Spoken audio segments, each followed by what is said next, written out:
Brought to you by the Every Dollar app. Start budgeting for free today. Oh, my goodness. So really excited to speak to you. I know I'm walking into the bear cage, very nervous, but my husband and I, we make a combined income of almost $300,000, and we're living paycheck to paycheck. We have 2 kids. We have been Ramsey-ish for about 2 years, but life keeps getting in the way between funeral expenses for family. Our daughter has severe ADHD, and it just feels like we cannot get ahead long enough to be able just to follow the steps and the plans. And it's causing a lot of financial anxiety. And I can go into background and anything that you need to help just me figure out how to move forward with the amount of money that we have and living paycheck to paycheck. It's foolish. Yeah. Well, it's distressing for you, I can tell. And so you live in an expensive city, obviously. Yeah. And obviously you've got an expensive medical condition that you're dealing with. And those 2 things go in the budget, and they show up in the budget. Some ways they show up in the budget. So where do you think the problem is? If you were to write, I assume you've attempted some kind of written budget. Yes, I have Every Dollar premium version. I have notes in front of me. So our budget, so here's what seems to be happening. We do have a budget. Could we be better at it? Absolutely. But what keeps happening are these large large bills, if you will. So about 1.5 years ago, our mother passed, and we covered the funeral expenses. Why? Why did they not have arrangements to cover her funeral expenses? Unfortunately, and this may be where my financial anxiety comes from, my parents raised a very large family on a single income from my father, and did not have financial, responsibility, basically, and just really. So there was absolutely no assets in the estate. Meet Every Dollar budgeters Christy and Steve. They used to fight about money. I'm the spender. I'm definitely the saver. Now that they budget with Every Dollar, they're on the same page. Money is definitely one thing we do not ever fight about. Having the budget gave me the permission to spend. Knowing that the money is in each category, it just allowed us to work together better. Now that's what we call a win-win. Now we just have to pick paint colors. We can't help you with that. Every Dollar. Create your free account today. So there was absolutely no assets in the estate. Correct. Exactly. None whatsoever. What'd you spend on the funeral? About $13,000. Okay. And so you said big things keep coming up. So the funeral was one. What's another example of something that's coming out of the blue? Yes. So my brother just passed away, sadly, a couple of weeks ago. I'm sorry. Yeah, I know. I know it's been a rough 2 years. So that's another expense. But in between then, what has come up? I mean, you're paying for that funeral too? Correct. How are you? Are you cash flowing it? What's that look like? So that was, this is where my problem is, because all I want to do is cash flow it, and it feels that I'm not able to. Wait a minute. Your brother's different than your mother. Why is no one? Correct. Is he single? He is single. Or was he? I mean, yeah, he was. Sorry, he was single. And really, right now, out of a few of us kids, it's my sister and I are really the only ones that are the most financially stable. Okay. So how much did you pay for your brother's funeral?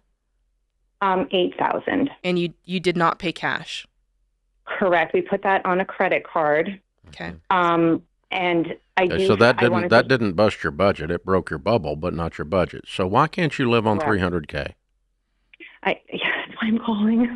No, I'm serious. When you write down your budget, what's the problem? Yeah. Because you're looking at it in front of you on Every Dollar. Right. And where's the freaking money going? These are two isolated incidents. What's been happening over the years? What do you see? Where do you see the problem? When you look at month to month, you got $25,000 minus taxes coming in, and so you got you're dealing with $20,000 or so to live on. Our take home is $13,600 a month. There's something wrong with that. That doesn't feel right. Is that minus investing? That's half of what it ought to be.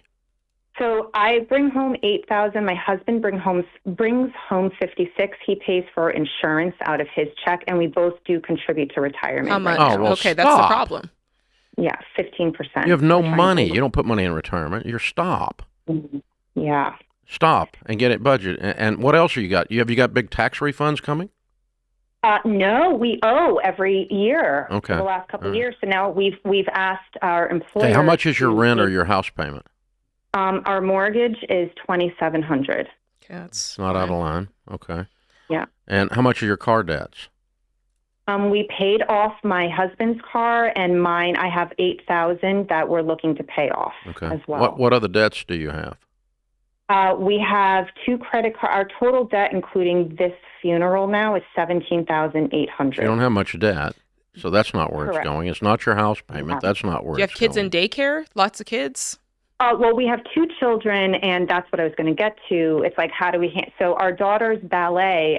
It's ridiculous. I'm afraid of what your response is going to be. It's $10,000 a year. Our son plays That's not the soccer. problem. That's not the problem Okay. either. I'm trying to figure out That's what's $800 eating bucks a month. Yeah, what's eating up $20,000 a month, and I haven't seen it because you have $8,000 on the car. These credit cards. What's the payment on the credit cards? What do you pay every month? Nothing. So here's what we end up. No, what we seem to be in the cycle of is banking money and then paying off the debt. Right, trying to do the snowball. Yeah, because you're trying to make up your own freaking plan. So let me ask you, what do you do for a living? What's your husband do for a living? He is a teacher, and I'm a school psychologist that moved into administration. So I'm a principal. Okay. All right. Both of you are in administrative type roles. Mm-hmm. Okay. And so if I hired you and said, balance these people's budget that make $300K, you could do it. Mm-hmm. It's not an intellectual circus. It's not that hard. Right. So you could do it, but there's something you aren't working together. You're not willing to say no to eating out. You're not willing to stop your retirement savings. You're not willing to get, to sit down and let's get this. This thing has to balance. You're not in Congress. Yeah, I know. And you guys have to look at this with a more serious eye.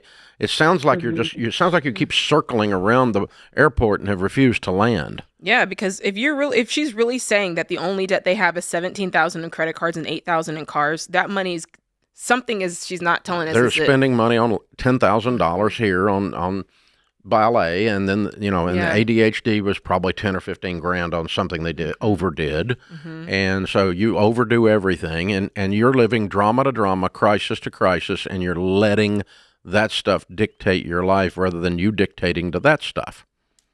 And so let's pretend you didn't have any money and your brother died. Well, who's going to pay for the funeral? I guess it wouldn't be you. So we have to start thinking about these things. Or we're going to do the $1,200 cremation. This is what happens if you die and there's no one to take care of you. The state will cremate you. That's what happens. Okay. And so I'm not suggesting being that cold, but you guys got to start looking at some of these things and quit calling them all. These crises are taking precedent, and you've got to take precedent over the crises because the budget becomes king, and the two of you have to be working on it together. I don't think he's real involved here. Create your free every dollar budget today, the simplest way to budget for your life.